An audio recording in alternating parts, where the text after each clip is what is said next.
Laura, it's noisy and it's good-natured, but this is a community that has really been touched by the events that unfolded last Wednesday. And today, a week on, you can see the banner of the family. And really, this is a chance for the community to mobilise. The friends, the family, the neighbours of Bryonie and her children. Well, they've been collecting money from well-wishers on a march of around 2 miles. Just having a pause now, actually, and catching their breath. But they also want to ensure that their names aren't forgotten. A little over a week ago, it was a family home. Now it's a burnt-out shell, a makeshift shrine. A haven of safety turned to horror.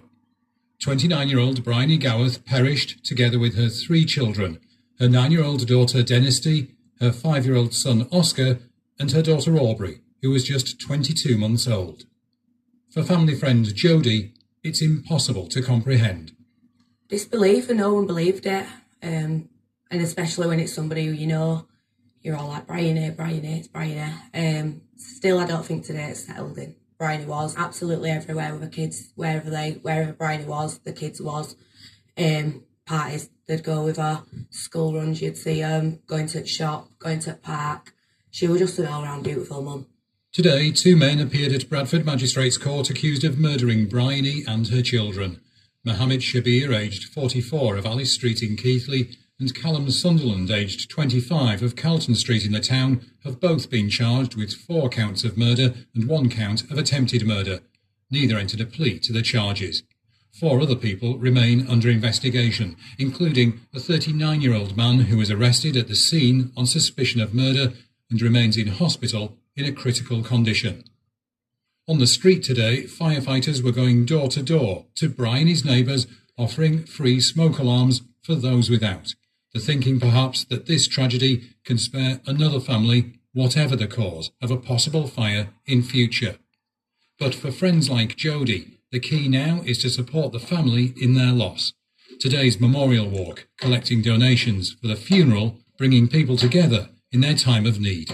Everyone's absolutely devastated. I mean, there's kids talking about it, there's children that's lost children in school classes, and everyone's just devastated, and they have all been affected by the impact. We've left teddies and flowers and stuff like that. My little boy wanted to take a motorbike for Oscar. It's just, you can't even begin to imagine it happening to you. Jodie, as a community, you're coming together. What kind of message do you think that's sending out? I think as a community, we're just all paying us respects to obviously what's happened, and no community should lose a mum and 3 children. And it's just, we've just got to keep her memory alive.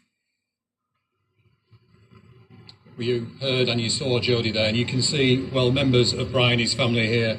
They've invited us along because they want really people to remember Bryonie and the children, and they want people really to mobilise, don't they? Jodie, this has touched people so much, hasn't it? Absolutely. I mean, the outcome that we've had today, for the people who's joined us on this walk to raise as many funds as we can, it's just amazing. And we've come to the Rattlers Club. You've got some involvement here. This is in Wibsey, and we can see the banner above us. So actually, what we haven't mentioned is that next week there's a special event. There is, yeah. We're having a fundraising day to raise as much funds as we can for Bryonie and the children. It will take place here at the Rattlers. We're a family-run business. It's very close with the Gawith family. And what kind of things have you got going on that evening? We've got bouncy castles, glitter tattoos, we've got artists, we've got singers, DJs. It's all day. And let me just come to members of the family, because I just want to ask, I mean, what do you make of what's going on today? It's amazing, isn't it?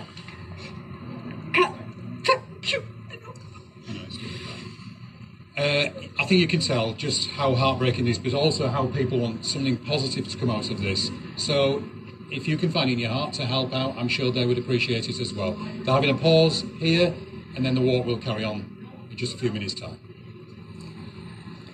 John Hill, thank you very much. Live there in Bradford for us this evening, and obviously still, feelings very